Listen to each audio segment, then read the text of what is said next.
Welcome to Vesper Tales, where the lines between fiction and reality blur.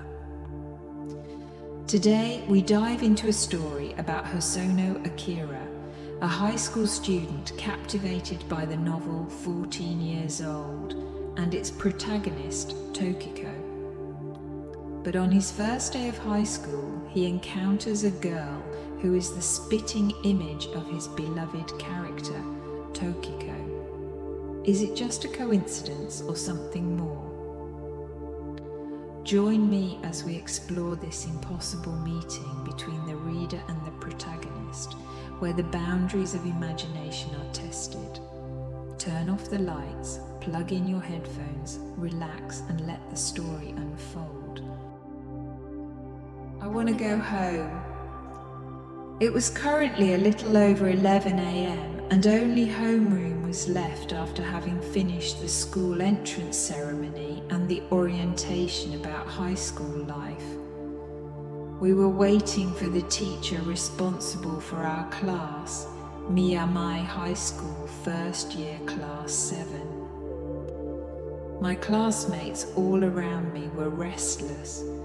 One was talking to a friend next to him.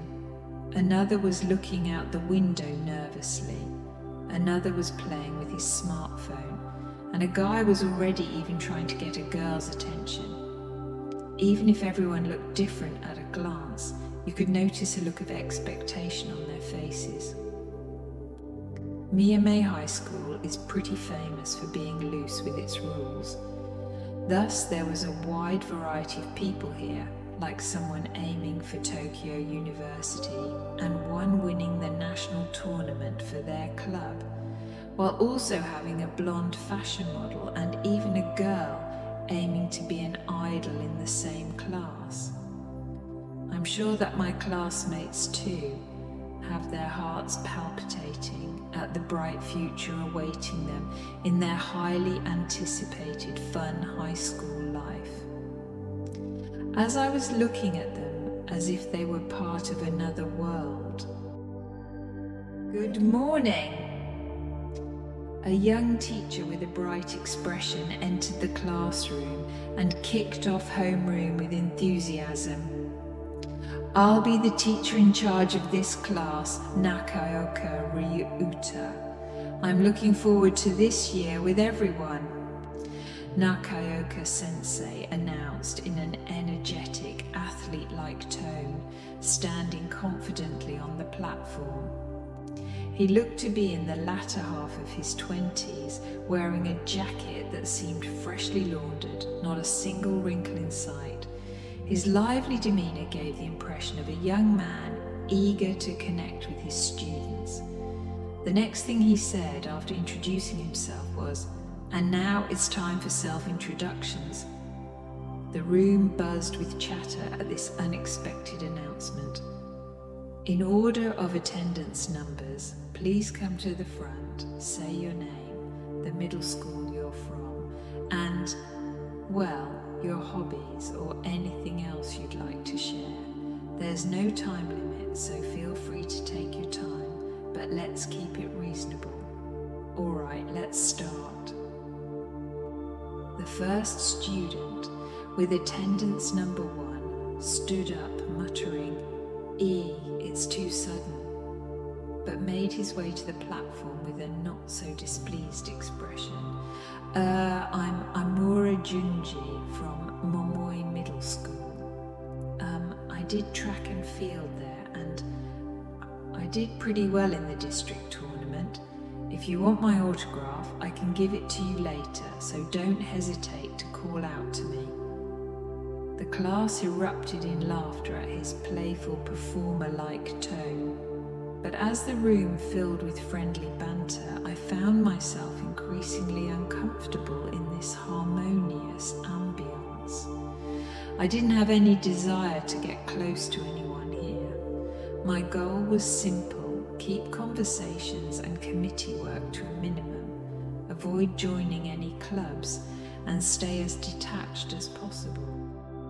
I'm Ikawa I'm from Igusa Middle School. I wasn't in a club. Haha, I bit my tongue. Anyway, I wasn't in a club, but As attendance number 2 began her introduction, I lowered my gaze to the book in my hand. 14 years old, as usual. Written by Hiiragi Tokiko, it told the story of Tokiko, a clumsy literature girl navigating her life while pondering various things. The moment my eyes fell on the sentences within those pages, the dull view around me brightened. This smaller six-sized book had become my salvation in an otherwise monotonous life. It had been a year since I first bought it at the bookstore in front of the station.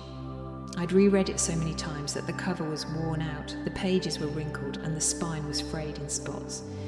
It was so worn that it wouldn't even fetch a price in the 100 yen bargain bin at a second-hand bookstore. But the sense of camaraderie I felt with the book's protagonist never faded, no matter how many times I read it. Takashima Ryuji, from Kamiogi Middle School. Best regards. The cover, now full of scratches, still bore the easy-to-read title and the illustration of a middle school girl. Last spring, when I first saw this cover in the bookstore, something about it captivated me. Books that resonate deeply are often like that. Whether it's the catchy title or the standout design, they leave a strong impression that lingers in your mind. And in fact, once I started reading it, I couldn't stop. As I continued the story, I found myself deeply immersed, almost as if I were living within its pages. Tokiko's world became my refuge, her struggles mirroring my own, and her thoughts echoing the ones I kept buried deep inside.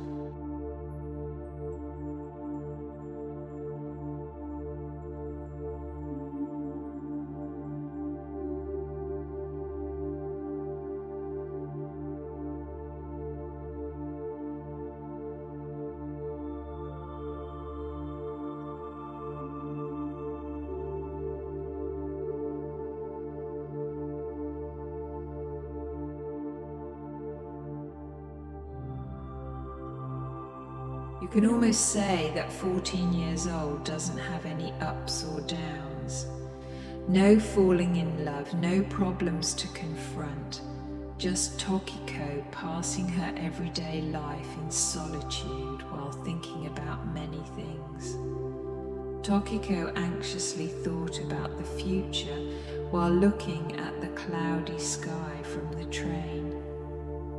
Tokiko feels like she won something after finding a novel surprisingly interesting, even though she didn't like it before then. Tokiko regretting to have cut her bangs in front of the mirror. Tokiko crying alone after quarrelling with her older sister. I had a strange empathy for her thoughts, and what's more, I found them to be lovely. In a way, you could say that Must Being 14 Years Old was a story made from condensing the sensitivity and charm of a single girl, Tokiko. I've been into books for as long as I can remember. Since childhood, I've always found comfort in the pages of literature, losing myself in the stories that filled my home.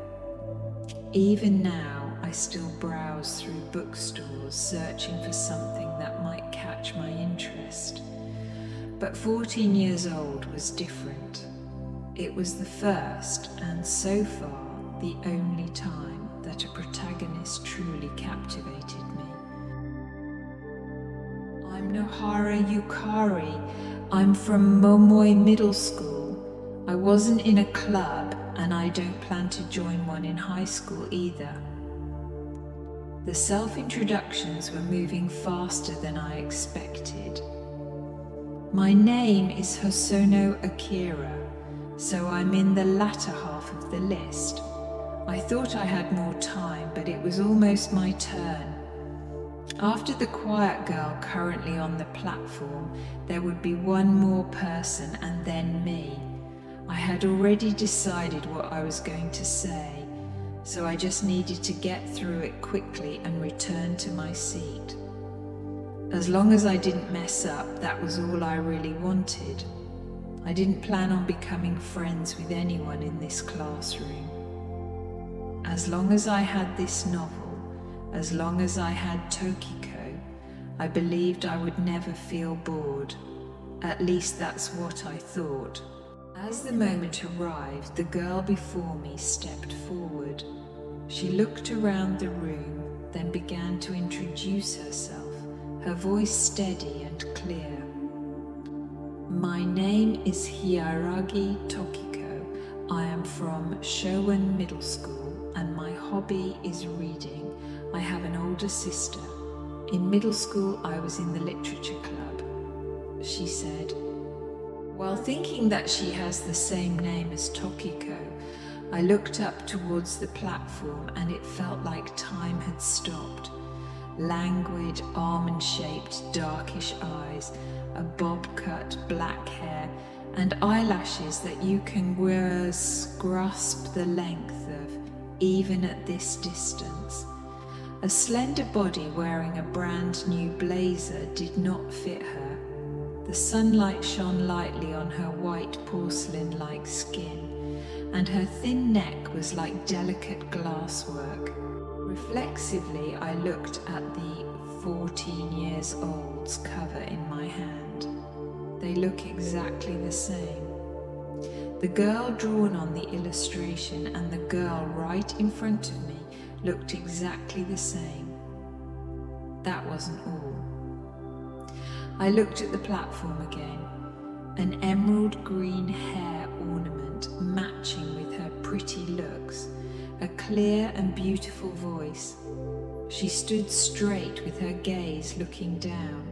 I got a flashback about Tokiko's own description in the novel. The jade hair ornament I received seems to have been made during the start of the Showa era. It isn't from some brand, it's mine alone and my treasure. A clear and dignified voice. Even if people praise it, I yearn for a different voice. A low voice, a husky voice, a hoarse voice. I'm sure such kinds of voices represent the life that their owner has lived. I'm standing in front of everyone in the classroom. Only the ones in front can see me. That's why, at least, I must stand straight while enduring everyone's stares. What's more, her family name is the same as the author of 14 years old, Hiiragi. And thinking about it, the Tokiko in the novel had a sister and she was also in the literature club. Okay. Let's drop the minor details. More than anything, the presence of Hiiragi Tokiko, her somehow noble yet lonely aura, was exactly how I had imagined Tokiko. Totally ignoring reason and common sense, I felt it. It's Tokiko. Tokiko is right here. The girl from the novel is right before my eyes. My vision shook. I felt a strong sense of dizziness. My sense of reality disappeared, and instead a strange sensation, as if I had entered into the world of stories, replaced it. Please treat me well, said Hiiragi Tokiko. Then she bowed slightly and went down from the platform. Hands clapped for the 20th or something time. In this noise, Hiiragi Tokiko trotted to her seat as if heading towards a shelter from the rain.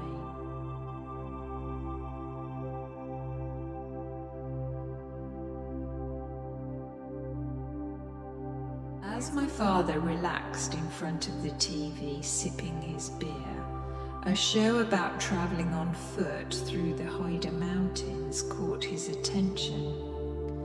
The narrator mentioned that the Haida Mountains, also known as the Little Kyoto, were a charming old-fashioned town. My father reminisced about the place, recalling a trip they had taken there when he and Mum were students. From the kitchen, my mother asked what the show was about. When he reminded her of their visit, she seemed to struggle to remember, brushing it off as one of the many places they had explored together. My father couldn't help but feel a bit disappointed at how fleeting memories can be.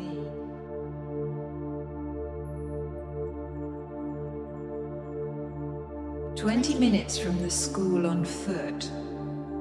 In my house, just barely in Tokyo's 23rd ward, my parents, me, and our cat Shishamo were together in the living room. Lying sprawled out on the sofa, I was remembering what had happened that day. Hiiragi Tokiko. The girl looks exactly like Tokiko from Mesa, 14 years old. I was pretty confused, but thinking about it, it wasn't something amazing. It was simply an accidental resemblance. I mean, we're not in a fantasy world, right? And characters from stories can't just appear in the real world. It was by chance that they looked alike and they had the same name. Just that was already a huge coincidence. But searching amongst all the girls of the same age in Japan, it wouldn't be weird to find one. The TV show continued with an enthusiastic host greeting the audience, eager to explore the Hida Mountains and hoping for a calm trip this time. As the camera panned to Takayama Station, my father suddenly perked up. He fondly recalled buying my mother a sarubobo, a small amulet, at that very spot. He vividly remembered how they had exchanged them for good luck during their job hunt, their smiles still fresh in his mind. But my mother's reaction was far from what he expected. She seemed puzzled, unsure if she remembered any of it. My father's excitement slowly turned to disappointment, his shoulders sagging as the memory he cherished seemed to fade into the fog of time. Then something clicked in my mother's mind. She looked at him with narrowed eyes, her voice tinged with suspicion. When she questioned him about the timing, pointing out that they hadn't even known each other during their 3rd year, the realization struck like a bolt of lightning. My father froze, his thoughts clearly scrambling for an explanation. But the playful accusation hung in the air, making it impossible for him to deny the confusion in his memory. As my father struggled to find his words, he suddenly turned to me, his expression a mix of embarrassment and desperation. Desperate to divert attention from his blunder, my father suddenly shifted the conversation, turning to me with exaggerated enthusiasm. "But by the way, Akira, today was, your school entrance ceremony, right? So how was it? Think everything will go well?" His tone was forced, as if he were clinging to anything that might steer the discussion away from the awkward moment. I blinked, caught off guard by the abrupt change in topic. "What, school entrance ceremony?" I repeated, unsure if I'd even heard him correctly. The desperation in his voice was almost palpable. "Yeah, that," he stammered, continuing with a string of advice that felt more like a hasty attempt to fill the silence. The next 3 years are important for your future. Studies, clubs, or love, or whatever. You should devote yourself entirely to them. Then you should quickly start to think about your future." I could hardly believe what I was hearing. This was by far the clumsiest attempt to dodge a subject I'd ever witnessed. Even Dad seemed lost in his own rambling, unsure of what point he was trying to make. It was almost painful to watch, and I couldn't help but think, "Whoa, that's awful." There had to be a better way to handle this, but Dad was clearly grasping at straws. As my dad continued to stumble through his ramblings, he desperately clung to yet another irrelevant topic. Talking about the future, you're going to get the right to vote soon, Akira. Young people complain that they don't know about politics, so you need to start. His words drifted further and further away from the original conversation, making less and less sense. I couldn't help but internally cringe at how far off course he had gone. Dad, what are you even trying to do? I wouldn't have the right to vote for another 2 years, and yet he was already launching into a lecture about politics. Just when I thought I might have to rescue him from his own train wreck of a conversation. My smartphone buzzed in my pocket. The timing couldn't have been more perfect. Wait, someone's calling, I said, using the opportunity to excuse myself. I stood up and made my way to the hallway, my dad calling after me, almost pleading for me not to leave him alone with Mom. I glanced at the screen and saw a call from Itsuka displayed. Sudo, I thought to myself. Not exactly someone I was eager to chat with, but definitely a better option than sticking around to witness the rest of my parents' awkward exchange. With a sigh of relief, I stepped out of the room, grateful for the unexpected interruption. Hello, you busy? Sudo? Itsuka's cheerful voice came through the moment I answered the call, bringing a sense of familiarity with it. No problem, I replied, relieved to have something else to focus on. Great. So, how was your first day? How was your class? Her question made me pause for a moment. My thoughts briefly flickered to Hiiragi Tokiko, but I quickly brushed that aside. And nothing special the usual, I answered nonchalantly, not wanting to delve into details. I see. Well, that's fine then. Just wondering if it went well for you. I couldn't help but appreciate her concern. Sudo, Itsuka and I had known each other since primary school. For 9 years we had been in the same class, sharing the same experiences and growing up together. But now, after entering Miyamai High, it was the first time we were in different classes.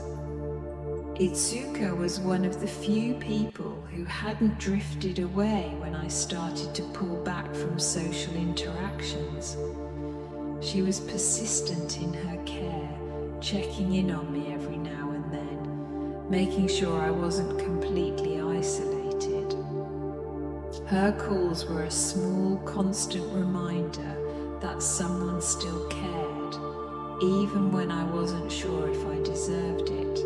I'm sure Itsuka is worried about me in her own way, even though I wish she wouldn't be.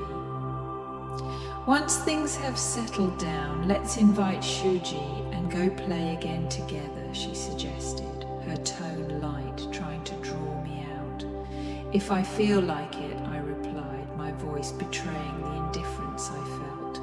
Even if you don't feel like it, I'm going to invite you. That's all, see ya. Yeah, later. The call ended with that brief exchange. I let out a sigh, heading to my room and tossing my phone onto the bed. Her words echoed in my mind as I flopped down beside it. Go play again together, huh? I stared at the ceiling, thinking about what she had said. How could she expect anything from me? Itsuka, of all people, should understand why I don't want to be involved with others. She knew better than anyone the reasons I had withdrawn, the weight I carried that made it hard to connect with people, and yet she still reached out, still tried to pull me back into the world I had distanced myself from. It was frustrating and confusing. Part of me wanted to shut her out completely, but another part couldn't help but appreciate her persistence, even if it felt like a burden.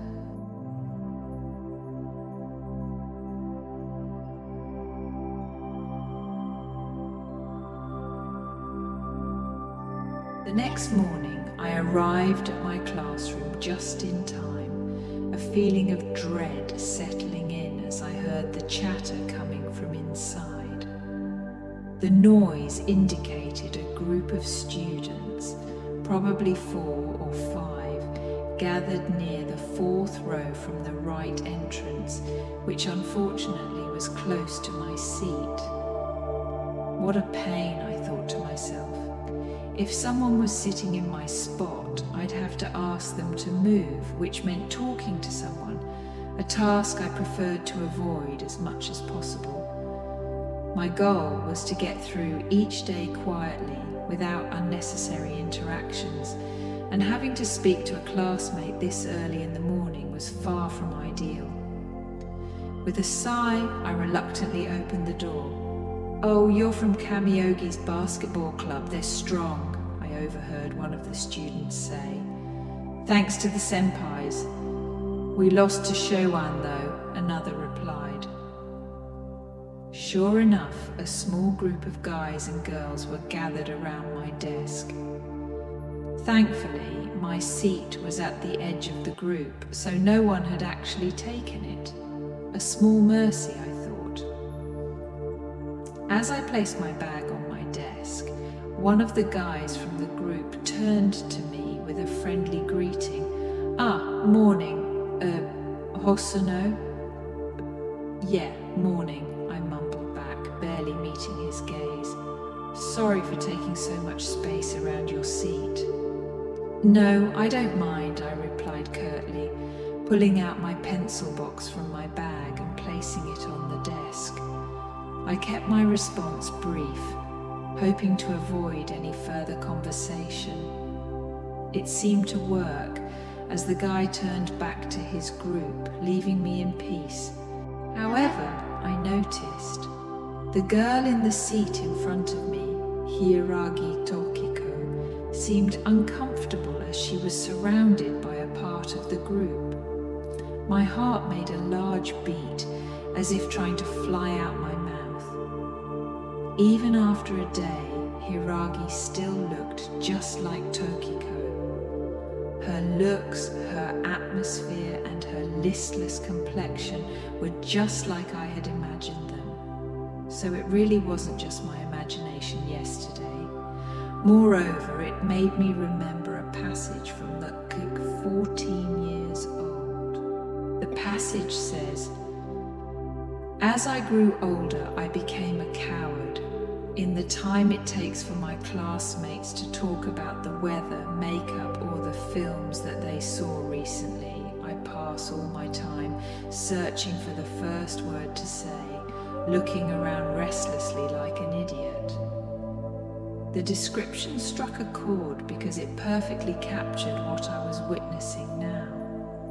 Just a few desks away, Hiiragi Tokiko sat in silence, her eyes darting around nervously as the group continued their lively conversation.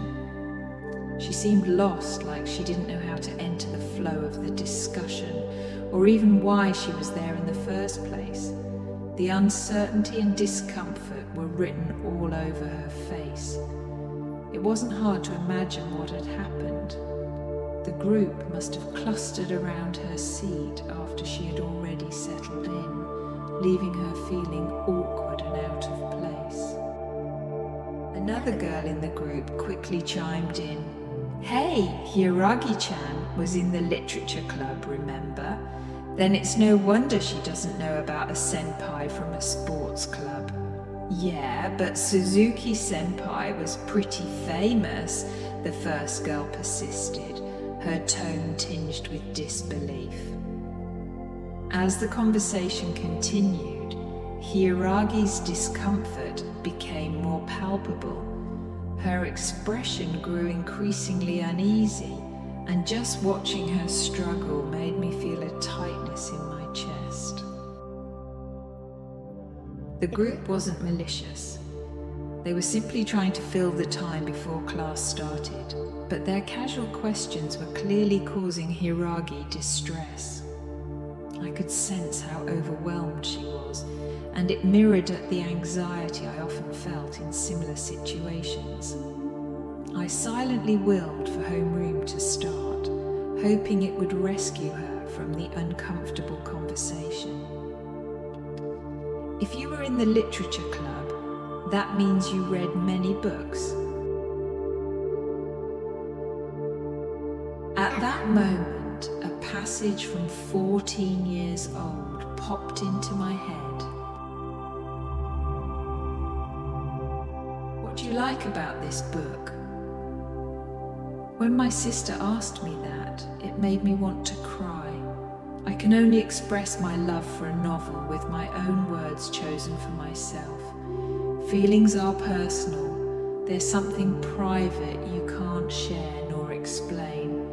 That's why I keep them in my head just like a squirrel, keeping food when hibernating during winter. It felt like she had pointed out that doing that was insincere. One of the girls continued, keeping the focus on Hiiragi. Yes, she replied softly, her voice almost drowned out by the background chatter. What kind of novels do you like? I'm not very knowledgeable about them. Do you have a recommendation? The girl asked, her interest seemingly genuine but still putting Hiiragi on the spot. Hiiragi stammered, her brow furrowing slightly as she lowered her gaze, clearly struggling to come up with an answer. She looked deep in thought, as if the weight of finding the right words was pressing down on her. I couldn't help but feel for her. Every awkward pause and every nervous glance reminded me of how it felt to be put on the spot, with nothing but uncertainty to cling to. The classroom, once a place of routine, suddenly felt like a spotlight on all her insecurities. I kept hoping the teacher would walk in any second and save her from this well-meaning but relentless interrogation. And that's why, without really thinking, I found myself speaking up. Somehow, she looks like she would appreciate old literature. The words left my mouth almost unconsciously, and I continued. Something from the early Showa era, rather than a story with dramatic twists. She seems like the type who would prefer feminine, tranquil works by female authors, maybe with a woman as the protagonist. My voice trailed off as I realized that everyone in the group was staring at me. Their eyes were wide with surprise, probably because I had suddenly jumped into the conversation out of nowhere. Even Hiiragi looked at me, her expression a mix of curiosity and relief, as if she wasn't sure whether to be grateful or more nervous. I hadn't meant to draw attention to myself, but seeing Hiiragi in distress had triggered something in me. I just wanted to deflect the pressure she was under, to give her an out. But now, with all eyes on me, I wondered if I had just made things more complicated. They all had an what? Why did that guy start to talk? Kind of expression on their faces, clearly taken aback by my sudden involvement in the conversation. But amidst the confusion, only Hiiragi responded, her voice trembling slightly as she said, yes, while looking at me as if I were some rare creature she'd never encountered before. You're right, exactly like you said. Her words caught me off guard. Just like I thought, somehow you give off that vibe. I read that kind of novel rather often too. I continued, trying to maintain a calm demeanor, though inside I was genuinely surprised by her affirmation. I got it right. What I said was exactly what Tokiko had had expressed she liked in the novel 14 Years Old. It wasn't an unusual preference. Many girls might enjoy the literature of the Showa era. But the way Hiiragi's appearance, her demeanor, her name, and even her taste in novels all lined up with Tokiko's character felt too coincidental to ignore. It was as if the character from the book had stepped into my reality, and I couldn't shake the feeling that this was more than just a random overlap. As I mulled over these thoughts, the chime signalling the beginning of homeroom rang out. The group dispersed with casual goodbyes and returned to their seats. Hiiragi, visibly relieved, let out a quiet breath. She briefly glanced in my direction, her eyes narrowing slightly as if to ask a silent question. The gesture was so subtle yet so familiar, mirroring how I imagined Tokiko would react in a similar situation. That fleeting look filled me with a strange sense of uneasiness, as if the line between fiction and reality had blurred, leaving me uncertain about what to make of this uncanny resemblance. Well then, that's it for today. See you tomorrow. With the final homeroom session of the day over, my classmates began to leave their seats noisily. Some were making plans to hang out, others were coordinating to check out clubs together, and a few hurriedly left the classroom. Among them, Hiiragi quietly gathered her things, slipping her belongings into her bag without a word. As I watched the back of her bobbed hair, I couldn't help but think about Tokiko from 14 Years Old. If Hiiragi really were Tokiko, she would probably head straight home after school. I imagined her as the type who, like Tokiko, might have been a member of a club in middle school only in name. She'd likely skip any extracurriculars, maybe stop by a bookstore on her way home and pick up a new book if something caught her eye. I was lost in thought when something unexpected happened. Hiiragi dropped something. It rolled across the floor and came to a stop at my feet. Instinctively, I bent down and picked it up. In my hand, I held a small black palm-sized writing implement with a gold ornament. It was a fountain pen. At this point, I wasn't even surprised. Tokiko too carried a fountain pen, a gift from her sister. The moment I read that in the book, I had saved up money and bought one to imitate her. Today had been filled with moments like this, one after another. During lunch, I noticed Hiiragi eating alone at her desk. Her lunchbox, which looked homemade, was a wooden two-layered bento. Tokiko also made her sister's lunch every day, and if I remember correctly, the lunchbox depicted in the story was strikingly similar. Every break, Hiiragi spent her time reading. Contrary to her quiet demeanor, the book she was engrossed in was a foreign novel titled The Scream of Auction Number 49. It was the same novel Tokiko mentioned she would want to try reading when she entered high school at 14 years old. At first, I was startled each time I noticed these similarities between Hiiragi and Tokiko. But as the day went on, my initial surprise turned into a frantic search for differences between them. I had been so focused on finding commonalities that I began to wonder if I was projecting, seeing what I wanted to see, Surely if I looked for differences, I would find them, and that would prove that this was all just a coincidence. Or so I thought.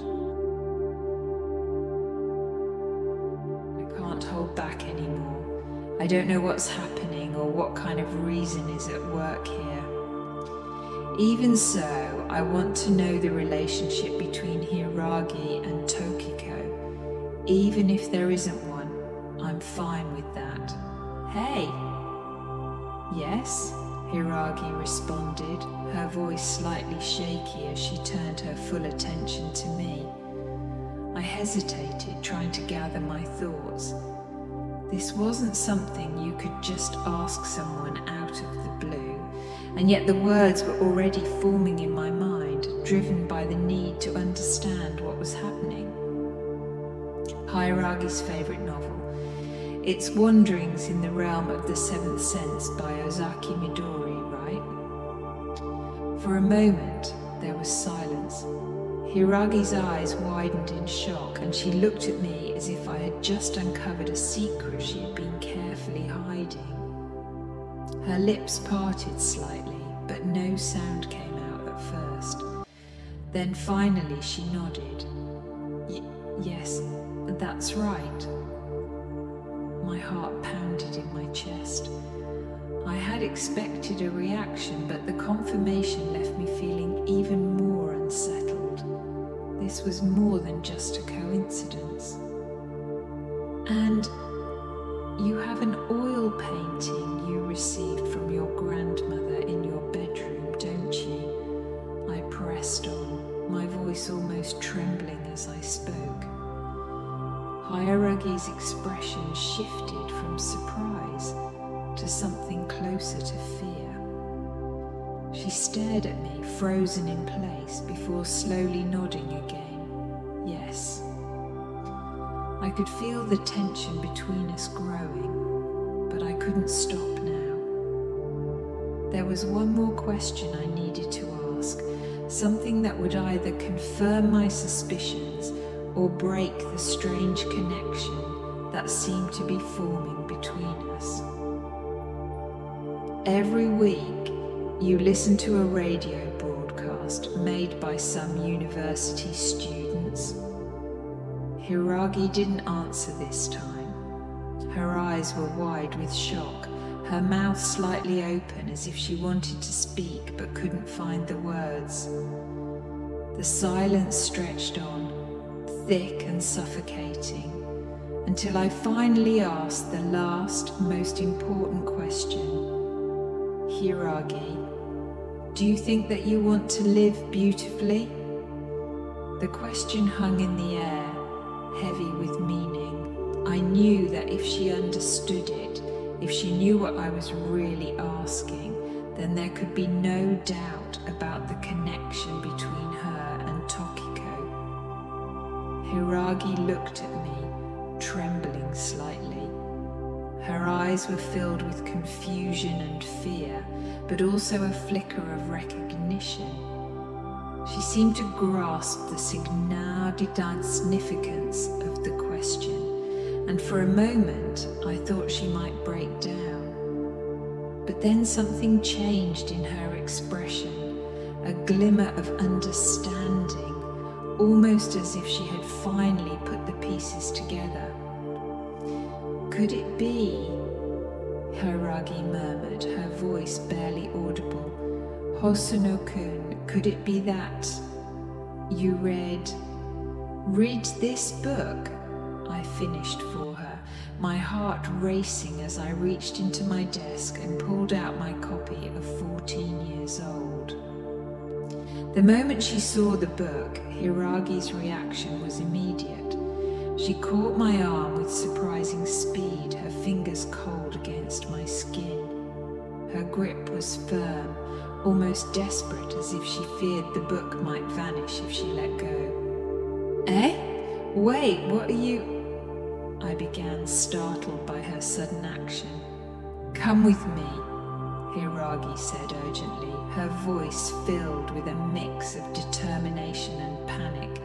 I'll explain, so come with me, she insisted, pulling me towards the door. Her expression was serious, and she looked like she was on the verge of losing control. Despite my confusion and the rapid pace of events, I felt compelled to follow her. There was something in her eyes, a desperate need for understanding that I couldn't ignore. Okay, I agreed, my voice soft as I left my seat and followed Hiiragi out of the classroom.